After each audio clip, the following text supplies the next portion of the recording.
I never thought much about random acts of kindness until that rainy Tuesday in October.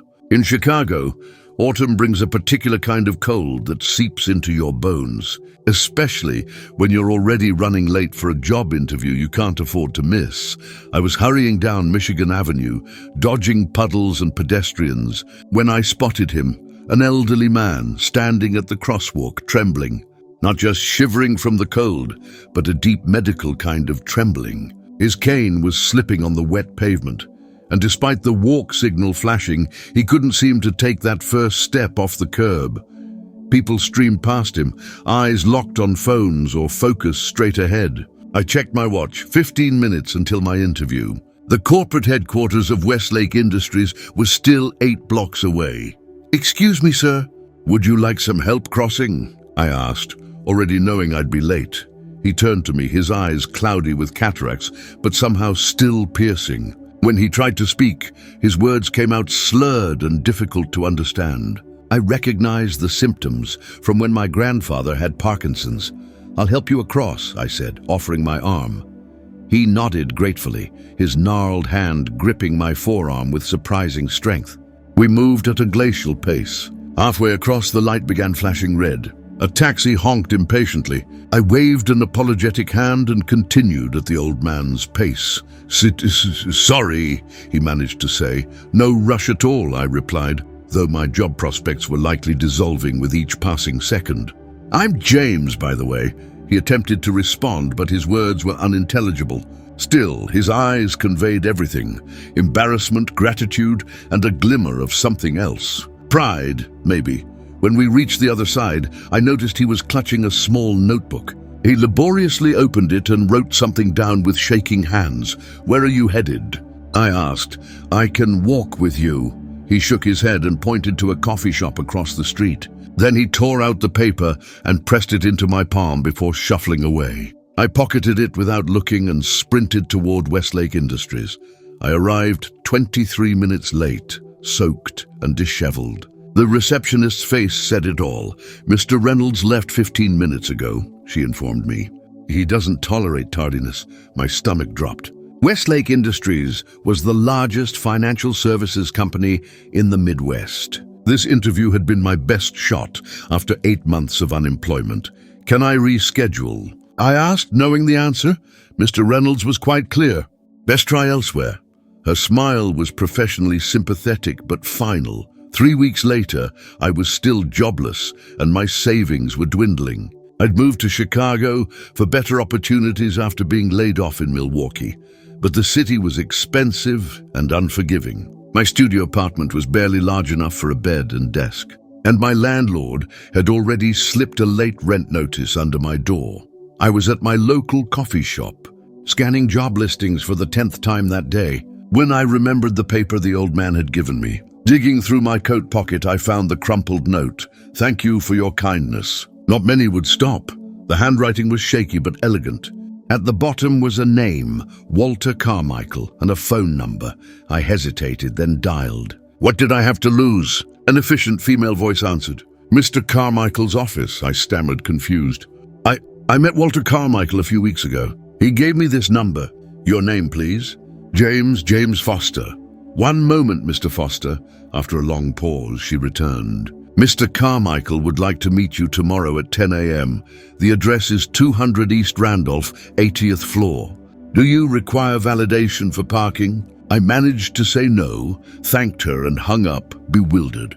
200 East Randolph was the Aon Center, one of Chicago's most prestigious business addresses.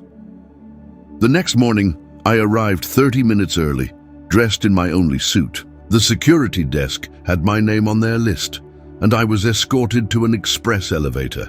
The 80th floor opened to reveal an understated but unmistakably expensive reception area. The logo on the wall made my heart stop. Carmichael Holdings, the parent company of dozens of businesses, including Westlake Industries. "Mr. Foster," greeted a woman I assumed was the voice from yesterday. "Please follow me." She led me through a labyrinth of quiet, tasteful corridors to a corner office with floor-to-ceiling windows overlooking Lake Michigan. Standing behind the desk was not the elderly man I'd helped, but someone younger, perhaps 50, with the same piercing eyes. "James Foster," he said, extending his hand. "I'm Robert Carmichael. Please sit down." As I took a seat, my mind raced. "I think there might be a misunderstanding," I began. "I met an older gentleman named Walter." "My father," Robert interrupted, his expression softening. "He told me about you, your father. Walter Carmichael founded this company 60 years ago. He still comes downtown occasionally, despite his Parkinson's. The day you met him, he'd dismissed his aide. He hates appearing dependent." Robert's mouth quirked in a half-smile. "He said you were late for something, but helped him anyway." I nodded. Remembering my disastrous non-interview, "My father has always believed character reveals itself in unguarded moments," Robert continued. "He's been looking for someone with a particular quality for a special project." "What quality?" "The willingness to help others without expectation of return." Robert leaned forward. "I understand you were headed to Westlake Industries that day?" "Yes," I admitted. "I had an interview, but I arrived late. With Thomas Reynolds." Robert frowned. "Reynolds is efficient but lacks perspective. Sometimes being late is exactly right." He pushed a folder across the desk. Inside was a job offer for a position at Carmichael Holdings that hadn't existed the day before. Project manager for community investment initiatives. The salary made me blink twice. "We're establishing a new division focused on meaningful community impact," Robert explained. "Not just charity, but sustainable change. We need someone who instinctively understands the value of human dignity." "And you think that's me?" "Based on one interaction with your father." Robert smiled. "My father built an empire on his ability to judge character. When Walter Carmichael believes in someone, I've learned not to question it. 6 months into my role at Carmichael Holdings, I was thriving. The Community Investment Division had launched 3 pilot programs across Chicago's underserved neighborhoods, providing microloans to small businesses, vocational training and affordable housing initiatives. I worked closely with community leaders, city officials, and Carmichael's executive team. I rarely saw Walter Carmichael. Robert mentioned his father was spending more time at their family estate in Michigan, his health gradually declining. Still, every project proposal crossed Walter's desk, and he followed our progress with keen interest. One morning, Robert called me to his office. "James, we're hosting our annual leadership conference next month. Every company in our portfolio sends representatives, about 600 people in total." I nodded.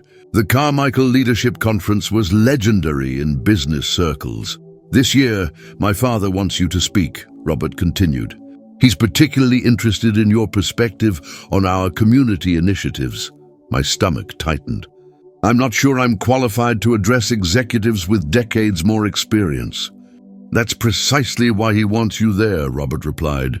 "Fresh perspective, unfiltered by years of corporate thinking."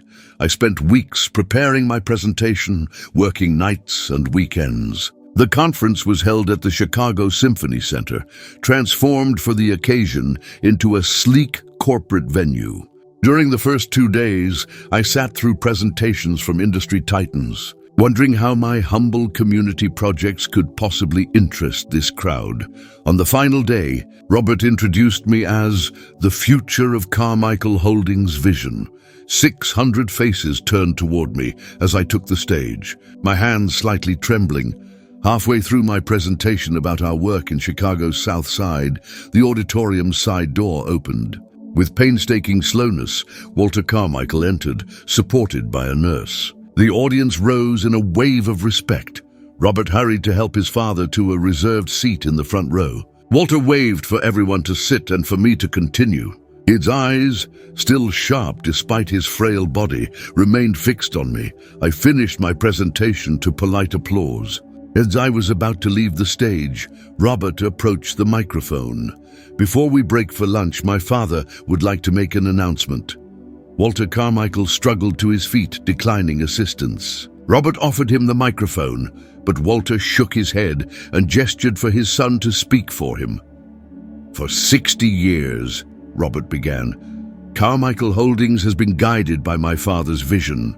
Today, He wishes to announce the formation of the Carmichael Foundation, which will work alongside our existing companies, but with a singular focus on community revitalization. The crowd murmured with interest. Robert continued, "The foundation will begin with an endowment of $2 billion and will operate independently. Under its own leadership, my mind was calculating the impact such funds could have on our projects when Robert turned toward me. My father has chosen James Foster to serve as the foundation's first executive director." The room went silent. I stood frozen, certain I'd misheard. Walter Carmichael shuffled forward, took the microphone from his son, and with visible effort, spoke his first public words in years. His voice was weak but determined. "People show you who they are when they think no one important is watching." He handed the microphone back to Robert, who added, "The board has unanimously approved this appointment." The rest of the day passed in a blur. Executives who wouldn't have glanced at me yesterday were suddenly eager to discuss partnership opportunities. By evening, my phone was overflowing with congratulatory messages and meeting requests. At the closing reception, I finally had a moment alone with Walter Carmichael. He sat in a quiet corner, watching the networking crowd with amused eyes. "Mr. Carmichael," I said, taking the seat beside him, "I don't know how to thank you for this opportunity." He smiled and patted my hand. With tremendous effort, he spoke slowly. "You didn't know who I was that day?" "No, sir, but you helped anyway." "Anyone would have," I protested. He shook his head firmly. "No, watched 17 people walk by. I was silent, absorbing this." Walter continued, each word a battle. "Built company on principle that character matters most. I won't let you down, I promised." His eyes crinkled. "Know that already." As the evening wound down, a man approached us, Thomas Reynolds from Westlake Industries. The same man who'd refused to wait for me at that interview months ago. "Mr. Carmichael," he said smoothly, ignoring me. "Wonderful conference. I was hoping to discuss Westlake's potential involvement with the new foundation." Walter's eyes hardened. He pointed at me. "Talk to him." Reynolds finally looked at me, confusion turning to recognition. "Foster, from the Mist interview?" "Good to see you again, Mr. Reynolds," I said, extending my hand. "I believe we have a lot to discuss about Westlake's community engagement strategies." As Reynolds stammered through a response, Walter caught my eye and winked. 2 weeks later, the official announcement of the Carmichael Foundation made headlines across financial news. My appointment raised eyebrows. A 34-year-old with minimal executive experience heading a multi-billion-dollar foundation. At our first board meeting, I addressed those concerns directly. "I recognize I'm not the conventional choice for this position," I told the room of distinguished business leaders. "But Mr. Carmichael built his success by recognizing value where others didn't look." Robert Carmichael, sitting at his father's right hand, nodded approvingly. "The same principle will guide this foundation," I continued. "We'll look where others don't, invest where others won't, and trust in the fundamental character of communities that have been overlooked." As I outlined our first-year strategy, I caught Walter watching me, a satisfied expression on his face. He'd created this position not just as a reward for a small kindness, but because he truly believed in seeing people for who they are, not what they appear to be. In that moment, I understood the true lesson. Sometimes, the most important crossings in life aren't the ones that take you from one side of the street to another, but from one understanding of the world to something much more profound. 1 year into leading the Carmichael Foundation, our work had transformed neighborhoods across Chicago.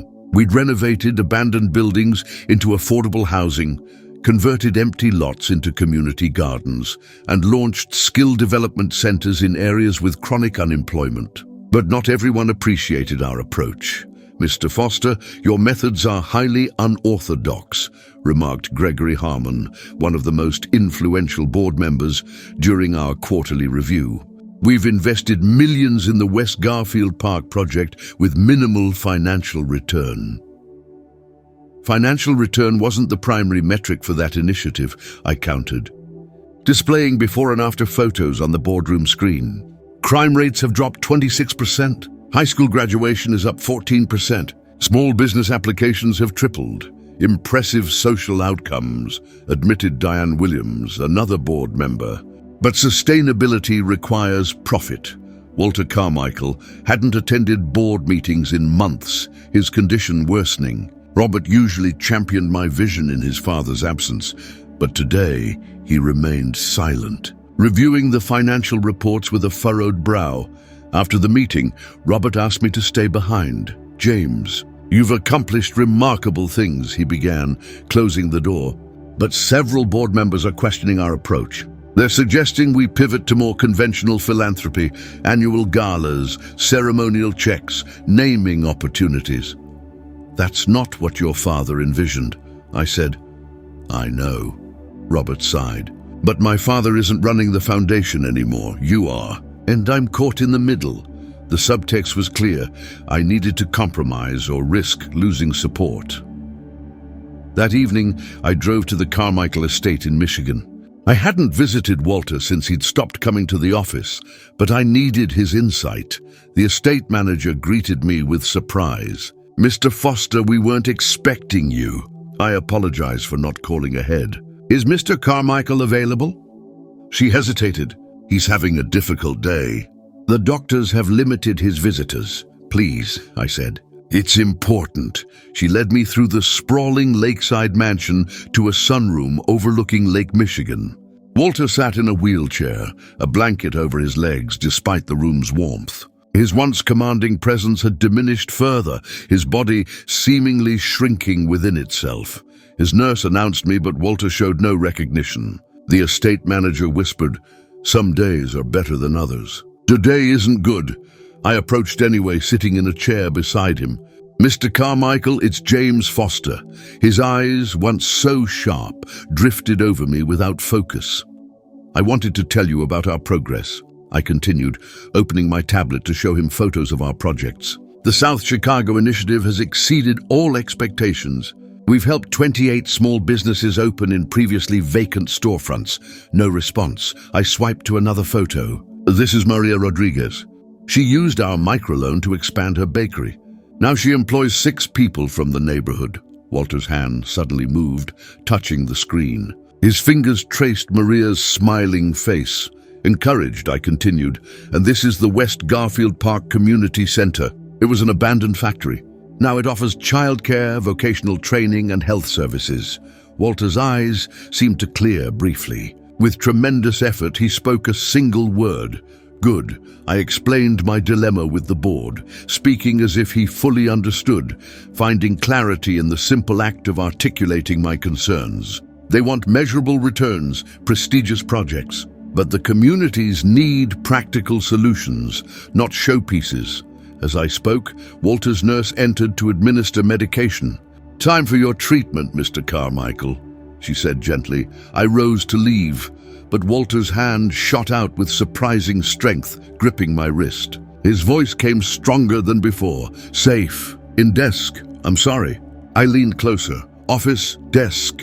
Second drawer." His eyes locked onto mine with sudden intensity before clouding over again.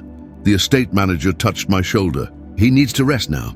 On my drive back to Chicago, I pondered Walter's cryptic message. The next morning, I arrived at Carmichael Holdings early and went to Walter's preserved office, which remained untouched since his retirement. The second desk drawer was locked. I called Robert. "Your father mentioned something about his office desk yesterday." "The second drawer is locked." "Strange," Robert replied. "I thought we'd cleared everything important. The key should be in the credenza. Father always kept a spare." I found the key and opened the drawer.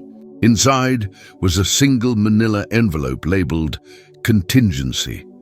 Within it was a legal document, an amendment to the Foundation's charter, signed by Walter and notarized 6 months earlier. The amendment contained 2 critical provisions. First, the Foundation's funding was guaranteed for 30 years, regardless of immediate returns on investment. Second, As executive director, I had authority to pursue projects without board approval, provided they aligned with our core mission. Walter had anticipated the resistance and quietly secured our future. That afternoon, I received an urgent call from the estate manager. "Mr. Foster, Walter asked for you. He's having a lucid day, but the doctors say it might not last." I drove back to Michigan immediately. When I arrived, Walter was sitting upright in a chair by the window, looking more like his old self. "You found it?" he said when I entered. "Yes, sir. Thank you for your foresight." He nodded, satisfied. "Tell me." More stories. I spent hours showing him photos and videos of people we'd helped. Former felons now employed as construction workers, single mothers who'd become entrepreneurs, teenagers who'd found purpose in community service. As evening approached, Walter spoke with unexpected clarity. "Worth." "More than money. What is?" I asked. "Legacy." His fingers tapped weakly against the wheelchair armrest. "Not buildings, not fortune." He pointed to the tablet displaying our project photos. "This." Later, as I was leaving, Walter beckoned me closer and whispered, "Annual gathering, speak." For me, I understood his request. The Carmichael Leadership Conference was approaching again, and he wanted me to represent his vision. The grand ballroom of the Chicago Marriott downtown was filled beyond capacity for the Carmichael Leadership Conference. This year's event had taken on special significance. It would mark the first time in 65 years that Walter Carmichael would not attend. His health had deteriorated rapidly in the weeks following my visit. Robert had informed the Carmichael Holdings family of companies that his father was under hospice care. As I prepared to deliver the keynote address, Robert joined me backstage, his expression grim. "Father took a turn for the worse last night," he said quietly. "The doctors don't think he'll make it through the weekend." My heart sank. "Should we postpone?" Robert shook his head. He was adamant the conference proceed.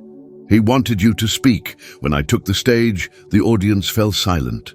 600 executives representing billions in collective capital waited for my words. In the front row, the board members who had questioned my leadership sat with neutral expressions. 2 years ago, I began, I helped an elderly man cross the street. I didn't know he was Walter Carmichael. I was late for a job interview, but something told me that moment mattered more. The room remained silent as I continued. Mr. Carmichael often said that character reveals itself in unguarded moments. What we do when we think no one important is watching shows who we truly are. I paused, looking across the audience. But here's what I've learned: everyone is important. Every person we pass on the street carries their own universe of potential. I displayed images of our foundation's work, not glossy PR photos, but real people whose lives had changed. Traditional business measures success through profit. Traditional philanthropy measures it through publicity. At the Carmichael Foundation, we measure success through transformation of individuals, communities, and systems. I noticed Gregory Harmon shifting uncomfortably in his seat. Some have questioned our methods, I acknowledged. Why invest in ex-offender employment when we could fund a symphony? Why build community health centers instead of hospital wings that would bear the Carmichael name? I displayed a graph showing the long-term economic impact of our initiatives because Walter Carmichael understood something fundamental about true wealth. It isn't measured in quarterly returns, but in generational change. It isn't about adding zeros to a balance sheet, but about removing barriers that keep human potential locked away. As I concluded, I noticed movement at the back of the ballroom. The doors had opened, and attendees were turning in their seats, murmuring in surprise, slowly making his way down the center aisle. Supported by 2 nurses was Walter Carmichael. Robert rushed to his father's side. Walter waved him away, determined to proceed on his own strength. The audience rose in a standing ovation as he inched forward. It took nearly 5 minutes for him to reach the stage. I helped him up the steps and to the podium. The room fell silent as Walter adjusted the microphone with trembling hands. When he spoke, his voice was barely audible, forcing everyone to lean forward. 65 years ago, I started with nothing, he paused, gathering strength. Built empire, but empire crumbles. He gestured for me to stand beside him. Real wealth is what we create in others. Each word seemed to cost him tremendous effort. Foster understands when I was nobody. He helped. Walter turned to face me directly, his eyes suddenly clear and piercing. Now, Board Chairman. A collective gasp rippled through the audience. Walter continued, addressing the crowd. Board approved. Last night, unanimous. His gaze found Robert, who nodded confirmation. Walter gripped the podium, summoning his last reserves of strength. Business without humanity, just numbers. Humanity without business, just dreams. Together, he placed his hand on my shoulder. Legacy. With that final word, Walter Carmichael stepped back from the microphone. As I reached to support him, he straightened momentarily, standing tall as the audience rose once more in thunderous applause. 3 days later, Walter Carmichael passed away peacefully in his sleep. The business world mourned a titan, but I mourned a man who had seen value in a simple act of kindness. His funeral was attended by presidents and prime ministers, titans of industry and finance. But most moving was the procession of ordinary people, residents from neighborhoods we'd helped, entrepreneurs we'd funded, families we'd housed, who came to pay respects to a man most had never met, but whose vision had transformed their lives. 1 month after the funeral, Robert invited me to the reading of his father's personal letter, separate from the legal will. My son, the attorney read, business gave me wealth, but compassion gave me worth. In James Foster, I found what I've sought my entire life, proof that success and goodness can coexist. He helped me not because I was Walter Carmichael, but because I was a human being in need. Robert handed me a small box that had been left for me. Inside was Walter's pocket watch, engraved with words that brought tears to my eyes. Some crossings change everything. Today, the Carmichael Foundation operates in 12 countries. Our model of community-centered investment has been replicated by organizations worldwide. The empire Walter built continues to thrive under Robert's leadership. As for me, I keep Walter's watch in my pocket, not as a symbol of wealth or status, but as a reminder that life's most meaningful exchanges happen in those brief moments when we choose to see each other, really see each other, as fellow travelers on the same road. Sometimes, the hand you extend to help someone cross a street ends up helping you cross into an entirely different life. And sometimes, the most important person in the room is the one you think doesn't matter at all.